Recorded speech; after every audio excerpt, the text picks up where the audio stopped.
Bab ke-310. Jam pelajaran setelah istirahat sedang berlangsung. Aku tak bisa fokus dan sesekali akan melirik ke arah samping di mana Safina duduk bersamaku. Sejak kejadian tadi, aku dan Safina tak bertegur sapa lagi walaupun kami sebangku. Safina benar-benar bungkam dan seolah tak ingin bicara lagi denganku. Aku melirik lagi ke arah Safina. Kulihat dia sedang fokus menulis dan tidak mempedulikan aku sama sekali. Aku harus minta maaf padanya dan menjelaskan tentang apa yang aku katakan pada Riko bukan fakta dari perasaanku. Aku menyobek sedikit kertas dan menulis sorry, lalu memberikannya pada Safina secara diam-diam. Safina melirik ke arah kertas yang aku berikan. Namun dia kembali fokus pada bukunya dan tidak mau peduli. Aku hanya bisa menghela nafas berat. Aku tahu aku salah karena membuatnya sakit hati dengan ungkapan dariku pada Riko. Tapi, mengapa dia sakit hati? Apakah dia menyukaiku? Aku menyobek sedikit kertas lagi dan menulis. I'm so sorry, Safina. Lalu kuberikan lagi padanya. Safina lagi-lagi hanya melirik sejenak dan kembali fokus. Ini membuatku frustasi. Ingin rasanya aku mengajak dia bicara. Tapi jam pelajaran masih berlangsung dan aku tak boleh macam-macam supaya tak kena kau tegur. Aku mencoba untuk fokus kembali pada pelajaran. Mencoba mengabaikan Safina saat ini dan aku akan coba bicara lagi dengannya sepulang sekolah nanti. Ketika bel pulang berbunyi, Safina cepat-cepat mengemasi barang-barangnya dan gegas pergi dari kelas meninggalkan aku begitu saja.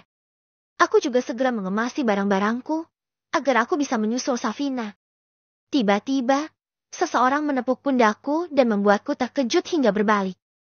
Ternyata, Riko lah yang menepuk pundakku itu. Len. Sorry soal tadi. Gue mungkin gak seharusnya tanya itu ke lu. Sampai-sampai lu harus bohong dan Safina dengar sendiri kebohongan lu. Gue sebenarnya udah feeling kalau lu suka sama dia dan kayaknya dia juga suka sama lu. Gue tanya ke lu soalnya gue malah takut kalau nanti gue yang bikin lu sakit hati karena gue masih aja ngejar-ngejar Safina yang disukai sahabat gue sendiri. Riko berkata jujur padaku tentang feelingnya mengenai aku dan Safina. Mungkin selama ini dia bisa menyadari itu, namun berpura-pura tak mengetahuinya dan terus berusaha mendekati Safina. Apakah aku dan Riko sama-sama terbebani dengan rasa setia kawan? Padahal kami menyukai gadis yang sama, tapi sama-sama berusaha saling merelakan. Ren, kalau suka sama dia, lu kejar dia dan lu ungkapin perasaan lu ke dia. Lu jangan lu sia-siakan dia yang suka sama lu. Gue sebagai sahabat bakal dukung lu kok. Tambah Riko mengulas senyum tulus. Tapi, gimana lu tahu kalau dia suka gue juga? Tanyaku, sebab aku tak pernah merasakan hal seperti itu. Gue bisa tahu, sebab Safina sering sebut nama lu setiap kali ngobrol sama gue. Dia juga kalau bahas soal lu kayak ceria banget. Terus gak jarang juga gue lihat pipinya merona kalau disebut nama lu. Dan lagi, selama ini Safina kalau dekat gue gak suka lama-lama. Dia lebih banyak menghindar. Tapi kalau sama lu, dia kayaknya betah banget berlama-lama. Menurut lu, apa artinya kalau dia bukan suka sama lu? Aku terdiam, mengingat setiap tingkah Safina saat bersamaku dan bersama Riko. Ya, harus aku akui, memang perbedaannya sangat terlihat. Safina ketika bersama Riko tak suka berlama-lama. Berbeda dengan saat bersamaku yang menurutku terkesan menempel padaku. Riko menepuk pundakku lagi dan berkata, cepetan kejar. Jangan sampai gue pepet dia lagi. Riko tersenyum jahil padaku, menandakan kalau dia sedang bergurau. Steve maju dan merangkulku. Bro, kalau lu cinta gak usah gengsi. Bilang langsung biar cinta lu bisa tersampaikan. Yap, kalau cinta itu harus diungkapkan dan jangan malu-malu. Daripada nanti diambil orang kan nyesek. Sahut Gilbert. Aku tersenyum melihat tiga sahabatku begitu mendukungku. Aku tak menyangka mereka akan mendukung aku yang menyukai gadis yang sama dengan yang salah satu sahabatku sukai. Tiga sahabatku itu membuatku merasa lebih percaya diri, meski hatiku masih berdebar. Mereka benar. Jika aku memang menyukai Safina, aku harus menyampaikannya. Tapi bagaimana cara terbaik untuk melakukannya? Aku semakin bersemangat. Aku mengangguk. mencoba mengumpulkan keberanian. Iya, gue akan coba bicara sama dia. Bagus. Sekarang, langsung cari dia sebelum dia pergi jauh. Riko mendorongku sedikit.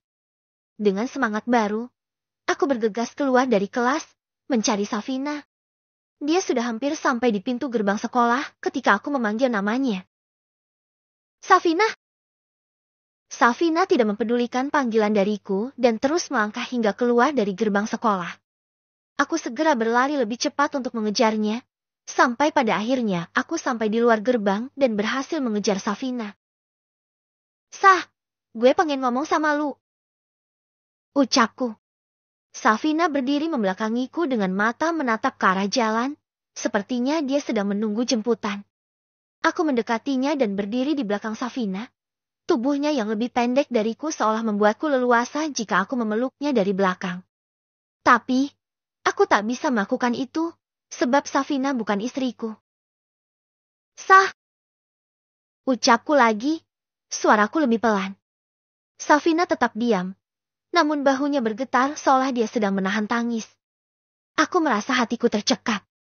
Melihatnya seperti itu membuatku semakin yakin bahwa aku harus berbicara dengannya, meskipun aku tidak tahu apa yang seharusnya kukatakan. Safina, gue minta maaf, gue gak bermaksud kayak gitu tadi. Gue cuma...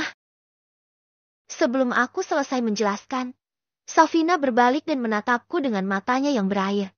Dia menangis. Darren, kalau kamu gak suka aku dan aku bukan tipe kamu, kenapa kamu kasih aku banyak perhatian? Kenapa kamu seolah-olah kasih aku harapan? Apa kamu gak pernah sadar dengan apa yang aku lakukan ke kamu selama ini? Apa kamu hanya menganggap semua itu sebuah perlakuan wajar untuk seorang sepupu? Safina memberikanku banyak pertanyaan beruntun sambil terisak-isak, membuat hatiku semakin sakit melihat air matanya. Meskipun benar aku bukan tipe kamu, aku mungkin harusnya sadar diri. Aku bukan cewek cantik yang pandai menggerai rambut dan memakai rok pendek. Mana mungkin kamu suka aku? Mana mungkin aku jadi tipe kamu? Makin terisak. Yang gue bilang soal tipe Riko itu cuma bohong. Gue gak benar-benar menganggap lu bukan tipe gue. Kataku. Safina menatapku lagi. Kulihat pipinya basah dengan air mata. Ingin rasanya aku menghapus air matanya dan memeluknya. Tetapi aku tak bisa. Darren, makasih buat semuanya. Aku menghargai perhatian dan kasih sayang kamu ke aku sebagai sepupu. Tapi aku terlalu menganggap lebih dari itu. Maafin aku. Bukan gitu maksud gue. Gue cuma... Safina berbalik membelakangi dan berkata, Darren, jangan kasih harapan apapun lagi ke aku. Cukup hari ini kamu kasih aku hadiah dan perhatian. Makasih banyak buat semuanya. Ucapnya. Lalu setelah itu dia masuk ke dalam mobil yang tiba-tiba datang dan membawanya pergi menjauh dariku. Aku hampa. Sungguh, aku sangat hampa. Mendengar semua pernyataan Safina padaku, membuat dadaku sakit. Apakah aku memang tak pernah peka dengan tanda-tanda yang dia berikan padaku selama ini? Aku selalu menganggap itu bukan tanda-tanda bahwa dia menyukaiku, sehingga aku menganggap itu biasa saja dan tak memiliki makna. Aku tertunduk lesu. Kini harapanku untuk bisa dekat dengan Safina semakin menipis. Safina tak peduli lagi padaku dan dia menjauh.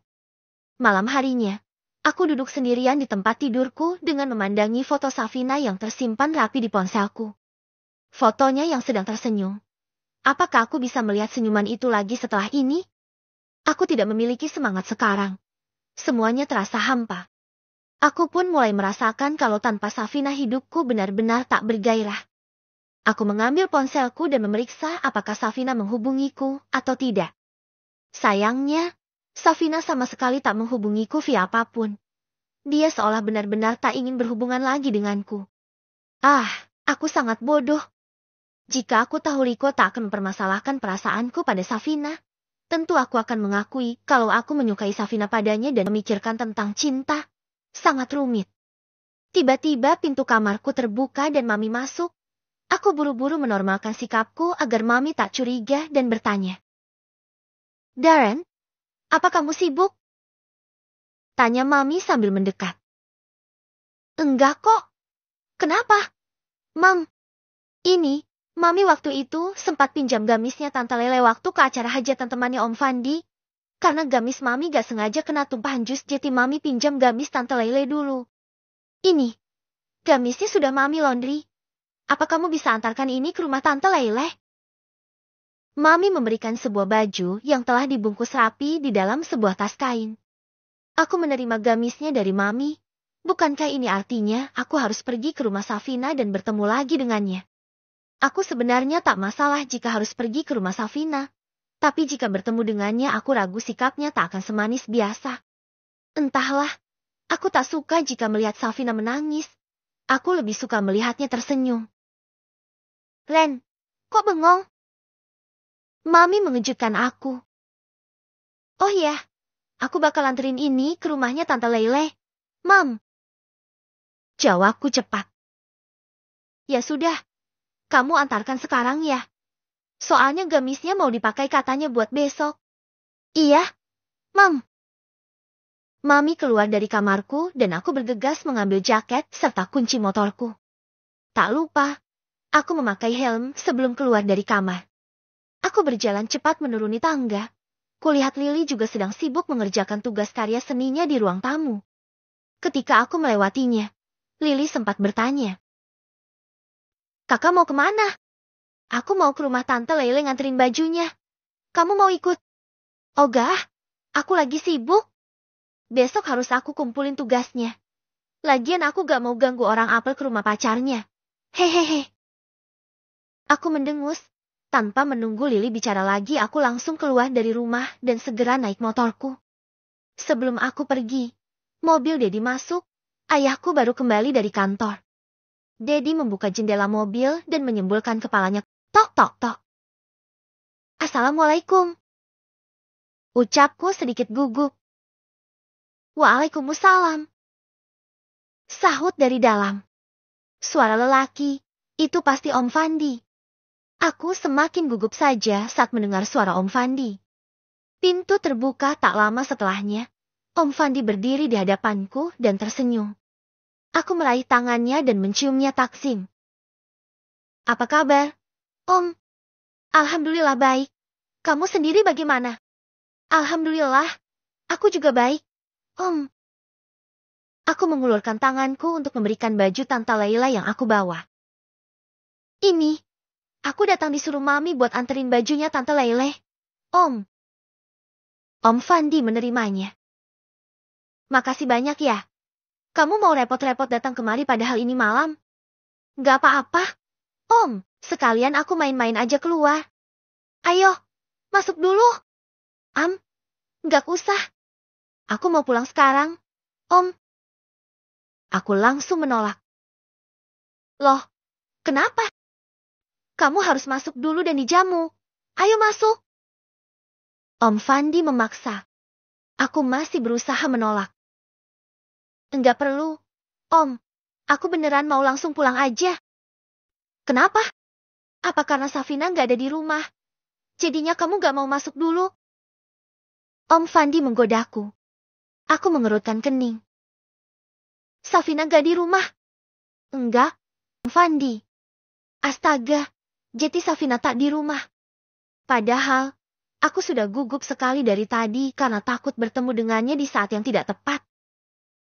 Darren, kamu mau gak kalau jemput Safina? Ini sudah agak malam. Gak baik kalau dia pulang terlalu malam. Om Fandi menatap jam tangannya. Ya, sekarang memang sudah agak malam. Tentu saja Om Fandi khawatir dengan anak perawannya jika pulang terlalu malam. Aku gugup lagi. Aku bingung harus mengiyakan atau tidak. Tapi, sepertinya aku memang harus pergi menjemput Safina. Lalu aku bisa bicara dengan leluasa padanya nanti. Darren, kamu bisa jemput dia kan? Sepertinya bakal turun hujan. Om khawatir kalau dia pulang terlalu malam. Takutnya benar-benar hujan nanti. Ujar Om Fandi lagi. Ya udah, biar aku yang jemput dia. Om, aku tahu rumahnya Alexa di mana. Jawabku, akhirnya setuju untuk menjemput Safina. Ya sudah, kamu segera pergi saja.